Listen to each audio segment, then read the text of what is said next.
আসসালামু আলাইকুম, সবাইকে ওয়েলকাম জানাচ্ছি আর একটা নতুন রেসিপি দেখার জন্য। আজকের পর্বে চিকেনের পুর ভরা খুবই মজার একটা রেসিপি শেয়ার করছি। আর এই নাস্তার রেসিপিটা তৈরি করতে খুব বেশি সময় লাগে না, চটজলদি ঝটপট তৈরি করে নেওয়া যায়। রান্না করা মুরগির মাংস দিয়েই কিন্তু কম সময়ে ঝটপট এই রেসিপিটা তৈরি করে নিতে পারবেন। প্রথমে নাস্তাটা তৈরি করার জন্য আমি চিকেনের পুরটা রেডি করে নিব। সেজন্য প্যানে আমি 2 টেবিল চামচ পরিমাণ তেল নিয়েছি আর দিয়ে দিচ্ছি এতে হাফ কাপ পরিমাণ পেঁয়াজ কুচি। নেড়ে চেড়ে পেঁয়াজ কুচিটাকে ভেজে নিব, তবে ভেজে কিন্তু একদম ব্রাউন কালার করে ফেলা যাবে না, জাস্ট অপেক্ষা করছি পেঁয়াজ কুচিটা কিছুটা সফট হয়ে আসার জন্য।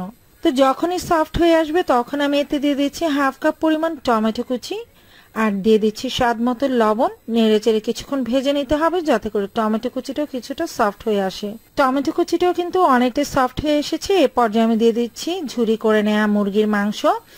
আমি রাতে রান্না করা মুরগির মাংসটাই রেখে দিয়েছিলাম, সেটা এভাবে ঝুরি ঝুরি করে নিয়েছি বিকেলের নাস্তার জন্য। আর এখানে পরিমাপে হাফ কাপের মতো আছে। আর দিয়ে দিচ্ছি হাফ চা চামচ পরিমাণ কালো গোলমরিচের গুঁড়ো। আমি যেহেতু রান্না করা মাংসটা নিয়েছি তাই এক্সট্রা অন্যান্য মশলা আমি অ্যাড করব না। তবে আপনারা যদি চিকেন কিমা ইউজ করেন অর্থাৎ কাঁচা মাংসটা ব্যবহার করেন সেই ক্ষেত্রে মাংসের অন্যান্য মশলাগুলো অ্যাড করে নিতে হবে। এবার জাস্ট 1 থেকে 2 মিনিটের মতো পুরটাকে ভেজে নিতে হবে। আর এভাবে চিকেন পুরটা রেডি করলে খুব বেশি সময় লাগে না, ঝটপট চটজলদি কিন্তু এটা রেডি করে নেওয়া যায়। তো পুরটা একদম ভাজা ভাজা টাইপ হয়ে গেছে। এই পর্যায়ে আমি এটাকে নামিয়ে নিচ্ছি আর অপেক্ষা করছি আমার চিকেনের পুরটা ঠান্ডা হয়ে যাওয়ার জন্য। আর এই ফাঁকে আমি ডোটা রেডি করে নিব। তো ডোটা রেডি করার জন্য আমি মিক্সিং বলে এখানে 2 কাপের মতো ময়দা নিয়ে নিয়েছি। আর এই ময়দা দিয়ে দিচ্ছি আমি স্বাদ মতো লবণ, 2 টেবিল চামচ পরিমাণ দিয়ে দিচ্ছি তেল। এবার হাতে তালুতে রেখে ডলে ডলে তেল আর লবণটাকে মিক্স করে নিতে হবে। একটু ধৈর্য ধরেই কিন্তু এই পর্যায়ে কাজটা করতে হবে।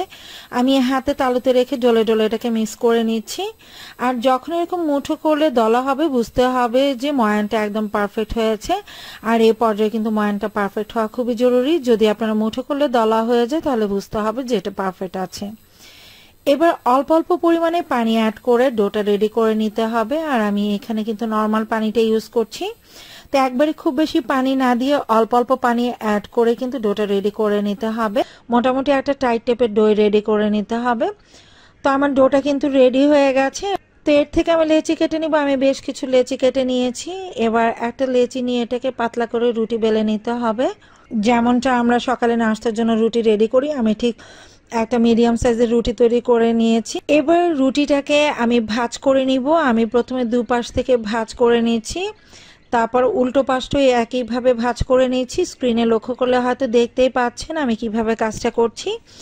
এবার রুটিটাকে জাস্ট উল্টে নিতে হবে আর উল্টো পাশে পরিমাণ মতো চিকেনের পুর ভরে নিলাম। তো আপনারা যতটুকু খেতে চান ততটুকু পুর ভরে নেবেন। এবার 2 কর্নার প্রথমে একটু আটকে নিচ্ছি, প্রয়োজনে আপনারা পানি ব্যবহার করতে পারেন। অপর দিকটাও একইভাবে আমি আটকে নিব। আটকে নেওয়ার পর চারপাশে আমি খুব ভালো করে টিপে টিপে আঙুলের সাহায্যে সিল করে নিচ্ছি। আর কিছুটা পানি লাগিয়ে নিলে এটা খুব ভালো করে কিন্তু সিল হয়ে যাবে। খুব ভালো করে এটাকে আটকে দিতে হবে, তা নাহলে দেখা যাবে ভেজে নেওয়ার সময় কিন্তু তেল প্রবেশ করবে আর তখন কিন্তু এই চিকেন সমোসা খেতে একদমই ভালো লাগবে না, তেল চিটচিটে হবে, তখন একদমই ভালো লাগবে না।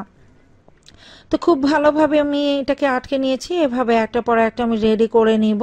তো আমার সবগুলো সমোসাই রেডি হয়ে গেছে। আর ভেজে নেওয়ার জন্য আমি আগে থেকেই প্যানে পরিমাণ মতো তেল দিয়ে গরম করে নিয়েছি। আর তেলটা গরম হয়ে যাবার চুলার আঁচটা মিডিয়াম টু লোয়ে করে নিতে হবে। তারপর একটা করে আমি সমোসা দিয়ে দিচ্ছি। আর এই সমোসাটা দেখতে কিন্তু খুব ভালো লাগে। দেখতে পাচ্ছেন কতটা সুন্দর লাগছে ডিজাইনটা, আর দেখতেও ভালো লাগে, খেতেও কিন্তু খুব ভালো লাগে। আর কম সময়ে তো চিকেনের পুরটা রেডি করে নেওয়া যায়। চুলার আঁচটা মিডিয়ামে রেখে এটাকে উল্টে পাল্টে ভেজে নিতে হবে। আর বিকেলের নাস্তায় এমন একটা মজার রেসিপি হলে সবারই ভালো লাগবে খেতে। আর সদস্যরা কিন্তু বেশ খুশি হয়ে খাবে। চিকেন সমোসাগুলো কিন্তু ভাজা হয়ে গেছে, আমার কাঙ্ক্ষিত কালারটা চলে এসেছে। এ পর্যায়ে আমি সমোসাগুলোকে তেল থেকে তুলে নিচ্ছি। তা আমি সবগুলোই ভেজে নিয়েছি, দেখতে পাচ্ছেন। আর এটা দেখতে কতটা সুন্দর লাগছে, খেতেও খুব টেস্ট হয়েছিল। আপনারা টমেটো সস বা আপনাদের পছন্দ মতো যে কোনো সস দিয়ে এটা সার্ভ করতে পারেন। গরম গরম এই চিকেন সমোসাটা কিন্তু দারুণ লাগে খেতে। আশা করছি রেসিপিটা ভালো লেগেছে। ভালো লেগে থাকলে লাইক, কমেন্ট এবং শেয়ার করে দিবেন।